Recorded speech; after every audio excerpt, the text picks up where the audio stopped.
Labas, sveiki. Sveiki, mano mėlyjeji, įsijungę šitą skaitymą. Šiame skaitime kviečiu visus, kurie yra gimę jaučio, mergelės ar ožiaragio ženkluose, tai yra žemės stichija.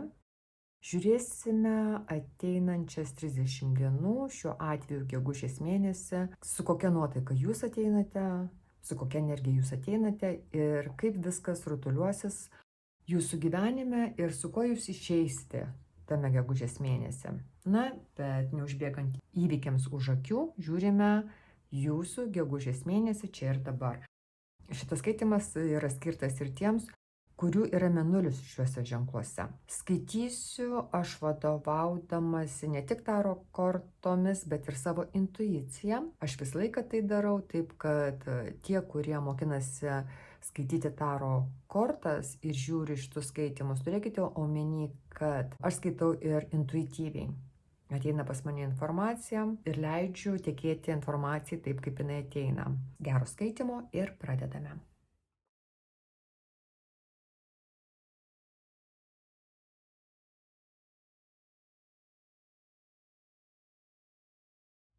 Mėnuo prasideda tuo, kad jūs sėdite narvelėje, nors narvelio durelės atviros. Atrodo, kad iki šio laiko jūs nematėte, kaip išeiti iš ten, kur jūs esate. Ir ciklas jau kaip ir užsibaigė, dėl to ir duris atsidarė.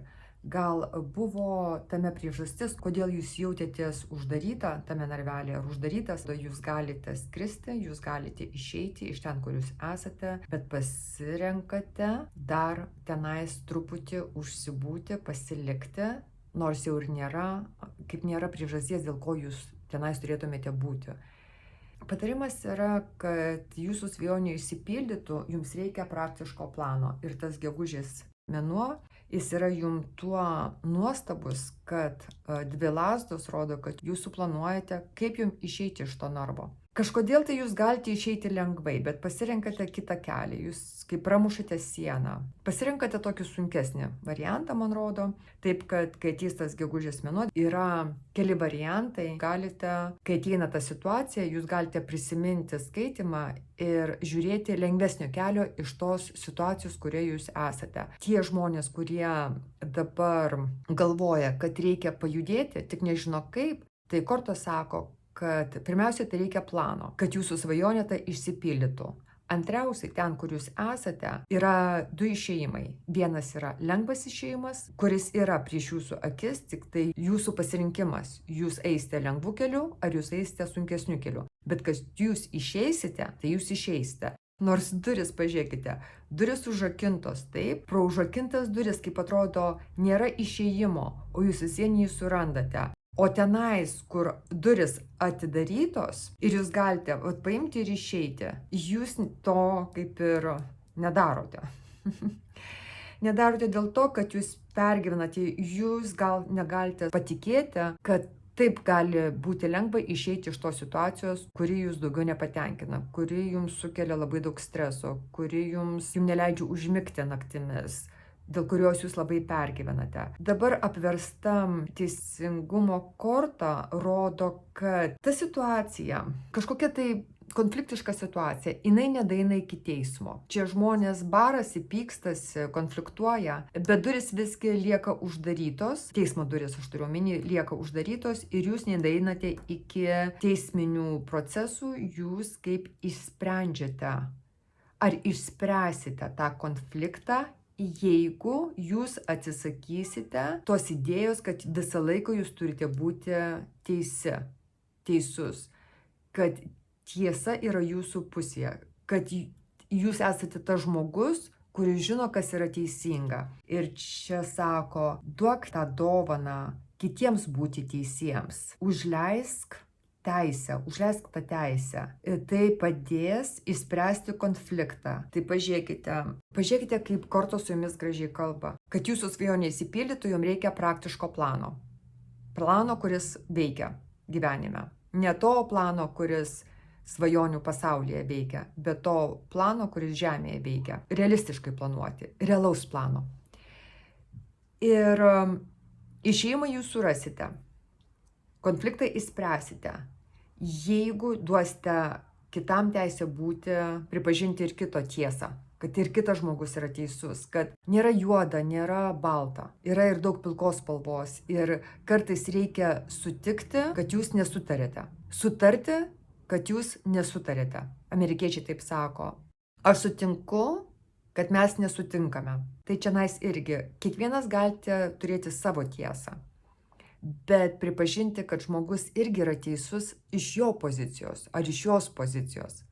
Abudu žmonės teisūs, nes abudu turi skirtingas gyvenimo filosofijas, abudu ateina iš skirtingų pasaulių, galima taip sakyti, iš savo skirtingų suvokimų, kas yra tiesa. Tai pripažinti tai yra jau kelias į derybas, į diplomatiją, kada mes pripažįstame, kad ir kitas gali būti teisus iš jo pusės, iš jos pusės, jo pasaulyje. Ir neįrodinėjimas tik tai savo tiesos, o išklausyti, ką kitas turi pasakyti, jau yra pusiaukelė į tai, kad gali konfliktas išsispręsti taikiu būdu, kad nereikia eiti į teismą. Tai vat taip. Dabar, kas liečia jūsų jausmus ir emocijas. Ateina laikas subręsti. Gegužės mėnuo duos jums galimybę parodyti, kad jūs esate suaugęs žmogus ir parodyti savo brandą. Ar parodyti, kad jūs esate subrendęs jau. Subrendęs tom situacijom, kurios pas jūs ateina. Jūs elgiatės kaip suaugęs žmogus, ne kaip vaikas, ne kaip paauglė, o žmogus, kuris supranta, kas yra gyvenimas. Dievas ateina parodyti mums stiprybę mūsų. Velnias ateina mums parodyti silpnybės, kur mes esame silpni. Kas liečia jūsų jausmus ir emocijas, pas jūs krenta brandos korta, velnias, 7 kardai, tūzas kardų ir drama. Tai yra, jums iškrito velnias, kas liečia jausmus ir emocijas. Ką jisai sako, kad velnias gegužės mėnesį parodys jums, kur yra jūsų silpnybės. Silpnybės aš matau jūsų, kad maitinate savo jausmus ir emocijas, kada yra drama, kada kažkas tai vyksta. Jums atrodo, kad kada vyksta drama kažkokia, jums skauda, kada jūs pergyvenate, bet tada jūs ir gyvas esate, gyva, bet tada ir gyvenimas vyksta. Kitaip jūs nesijaučiate, kad jūs gyvenate. Gali būti taip. Tai sako, gegužės mėnuo jūs pasakys, kad šituose dramose jūs galite pasiklysti kaip labirinte, kur jau nežinosite, kada jūs įvykius, juos dramatizuojate, kada per kraštus liejasi emocijos ir jausmai, kai jie yra nepateisinti iš tikrųjų tų faktų, tos realybės, kuri yra prieš jūsų akis. Ir manipuliacijos jau čia vyksta, kad palaikyti tą dramą. Tai gegužės mėnuo pastato tam tašką. Arba yra žmonės jūsų aplinkoje, kurie viską mėgsta dramatizuoti. Ir tam ateina pabaiga, nes tūzas kardų ir čia kardas yra nuleistas į apačią. Tai yra va šitam dramos labirinte, kada manipuliuoja arba jūs kažkieno jausmais manipuliuojate 7 kartai, arba kažkas jūsų jausmais manipuliuoja. Bet tai gali daryti žinant jūsų silpnybės. Eina per jūsų širdį, per jūsų jausmus. Žmonės manipuliuoja jūs, kadangi jūs esate miela širdinga, kadangi jūs esate mylinti žmogus, mylinti moteris, kada galima paspausti tuos empatiškus jūsų taškelius ir sakyti, bet mums reikia pagalbos, bet pažiūrėk, kokia jinai yra auka gyvenime ir taip toliau. Ir jūs pasiduodate tam, bet sako, gegužės mėnuo ateina laikas, kada jūs turite subręsti, kada jūs turite suprasti, kada yra jūsų jausmais manipuliuojama, kada žaidžiama su jūsų emocijomis ir padėti tam tašką, nes kitaip jūs nueinate į tuos dramos labirintus ir tai iš tikrųjų ta iliuzija, kad tai ir yra tas gyvenimas, kad toks jisai ir turi būti, kad gyvenimas tai yra pilnas emocijų, pilnas jausmų ir visa kita, tai ką jūs pasirenkate. Bet dabar gegužės mėnuo jums duoda tą šansą pasirinkti, padėti tam tašką. Ir tiem žmonėm, arba jūs pati, jeigu esate ta scenarijaus autorė, kuri rašo tas dramas, kuri dramatizuojate, tai sako, pagalvokite gerai, kur tai jūs nuveda. Ar tai neišsekina jūsų, neten nuteka jūsų energija. Nes matote, velnias jisai laiko jūs tokiam uždaram rate. Čia yra penkiakampė žvaigždė ir du žmonės yra šitoj žvaigždės viduryje. Ir yra toksai kaip užburtas ratas, iš kurio niekaip negalite išeiti. Čia vėl yra tas labirintas. Ir jums sako, jūsų jausmai, jūs galite paišyti juos, rinkti spalvas, kokias jūs norite rinktis. Ir čia va tik tos dvi spalvos, tos dramatiškos spalvos, ten juoda balta. Bet gyvenimas yra spalvotas ir kokią spalvą jūs pasirinksite, kaip jūs norėsite nuspalvinti savo jausmus ir emocijos, toks ir bus jūsų gyvenimas, toks ir bus jūsų tas laikotarpis. Tai čia jums yra duotas galimybė pasirinkti tą emociją, padėti tašką tiems jausmams, toms emocijoms, kurios jūs klaidina. Jums neleidžia pasirinkti. Yra kita žvaigždė gyvenime. Kokį žvaigždį jūs pasirinksite? Penkiakampę ar šešiakampę žvaigždę? Yra didelis labai skirtumas. Ir ta žvaigždė dabar šešiakampė, jinai skiria tą kortos dalį į dvi dalis. Čia 5, tai reiškia, atėjo laikas pasikeisti, liūtas, parodyti savąjį aš. Parodyti savąjį aš, parodyti, kad jūs jau esate subrendęs žmogus. Negalima jumis taip manipuliuoti.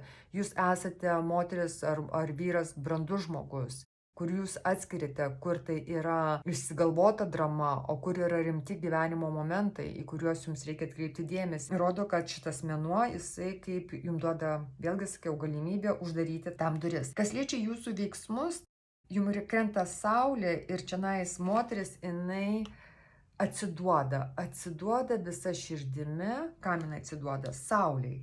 Saulė tai yra energija, kuri jūs maitina. Maitina jūs pozityvų, gerą energiją, optimizmų, priduoda jums ambicijų, priduoda jums azarto ir labai daug energijos veikti. Tik tai čionais jėgos korta, jinai yra apversta. Tai sako, tą energiją taip panaudokite, kad jums reikia, matote, jums reikia gegužės mėnesį ir gegužės mėnesį šitą jėgos korta turi atsiversti, jūs turite atsipalaiduoti.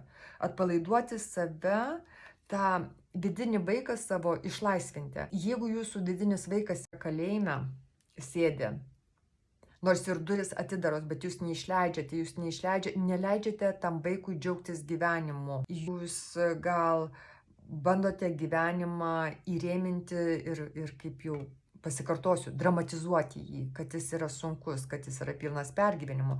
O čia sako, gegužės mėnuo jums leidžia, jums duoda tos saulės, tos energijos, tų ambicijų, to azarto, to optimizmo, pozityvo, apversti tą jėgos kortą, išlaisvinti savo jėgą. Jūs turite išlaisvinti. Pas jūs skrenda išsilaisvinimo korta ir jėgos korta. Jums reikia išlaisvinti savo jėgą, savo valią. Ir kam ją išlaisvinti? 8 pentakliai. 8 pentakliai kalba apie išlaisvinti. Gal kažkas tai turi talentą rankose, daryti kažką tai kurti su rankomis, kurti rankomis. Po kol kas čionais tik tai stebite, kai kitas tą daro. Gal jūs kažką tai stebite, iš kažko tai mokinotės, bet pati dar nedrįstate to daryti. Taigi gegužės mėnuo sako, užtenka laukti. Reikia išlaisvinti savo jėgą ir pradėti daryti tai, ką jūs norite daryti. Ir tas mėnuo yra labai geras laikotarpis tą ir daryti, nes ta saulės korta, jinai gali išdeginti viską. Pozityvas, gera energija, jinai gali sudeginti visą negatyvą, visus negatyvius prisirišimus, viską, kas jūs laiko įkalinę, išlaisvinti tą vaiką vidinę, leisti jam žaisti su gyvenimu, nebijoti žaisti, nebijoti pradėti kažką daryti. Ir va tas mėnuo yra apie tai jums, gegužės mėnuo, kad laikrodis tiksi ir jūs šiandien su skėčiu prisidengusi nuo lietaus, taip jūs turite apsaugą, jūs žinote, kaip būti lietuje, jūs žinote, kaip būti, kada yra blogas oras. Bet dabar ne apie tai kalba eina, dabar kalba eina, kad saulė ateina. Jums nereikia nieko prisidengti, jums tik tai reikia matyti tą saulėtą gyvenimo pusę, tą pozityvą gyvenime. Ne tik tai, kas bloga ir lyja, ir ašaros, ir liūdna, ir valdžia tokia, ir žmonės tokie, ir grėsmė tokia, ir nesaugu, o matyti, kur saugu, kur valdžia gera, kur kaimynas geras, kur draugės man padeda, kur mano partneris su manimi, kur mano vaikai man rodo savo meilę man. Reikia pradėti žiūrėti ir atkreipti dėmesį į pozityvius dalykus. Ir dar aš noriu pažiūrėti, Bet sako diena ir naktis. Ir mergina laiko saulę ir mėnulis čionais. Visą laiką diena keičia naktį ir naktis keičia dieną.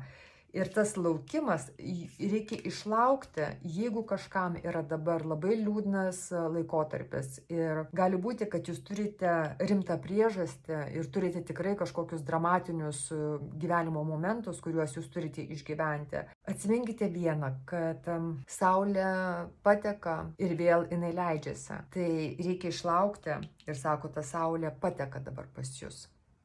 Nes čia diena ir naktis. Taip, gali būti naktis.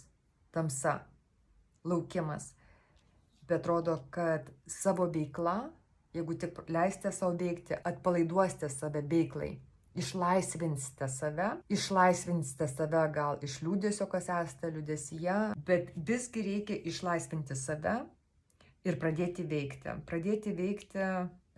veikti gal nuo žaidimo ir pažiūrėkite, va čionais jau labirintas yra kitoks, taip irgi atrodo kaip labirintas, nes šitos kortos labai panašios, bet jos visai apie ką kitą šneka. Kad ta nauja pradžia yra kitame labirinte, džiaugsmo labirinte. Tai ne dramos labirinte, bet džiaugsmo labirinte. Ir dėl to kantrybė, jinai yra reikalinga mums gyvenime. Bet kada žmogus per daug kantrus, jau tada eina į neigiamą pusę. Tada mes užsigrūdiname negatyvę. Mes kaip save prikaustome ten, kur mums nereikia save prikaustyti. Vien dėl to, kad mes kantrus, kad pakantus skausmui. O tie, kurie negali pernešti skausmo, tai jie labai ir jų nuotaika greitai keičiasi, ir jų veiksmas greitai keičiasi, nes jie negali būti negatyviai, jie negali būti skausme. Tai čia sako, jeigu jūs esate pakantus žmogus, ištvermingas žmogus, tai dar nereiškia, kad jūs turite kentėti skausmą. Arba užsibūti negatyvioje aplinkoje ar su negatyviais žmonėmis kantriai palaikyti santykius. Reikia užbaigti konfliktus taikiai, leisti kitiems irgi būti teisiems, bet jūsų optimizmas jūs turi išvesti iš dramų, turi išvesti iš dramatiškų gyvenimo įvykių ir leisti jums gegužės mėnesį šviesti kaip saulė. Bent jau pati bandykite save pakelti į optimizmą. Tai linkiu jums labai saulėto gegužės mėnesio. Aš linkiu jums pirmiausiai tą saulę turėti savo viduje ir taip nušviesti tą gegužės mėnesį savo vidumi. Ačiū labai ir iki kito malonaus. Čiau, čiau, mano brangieji. Sėkmės jums.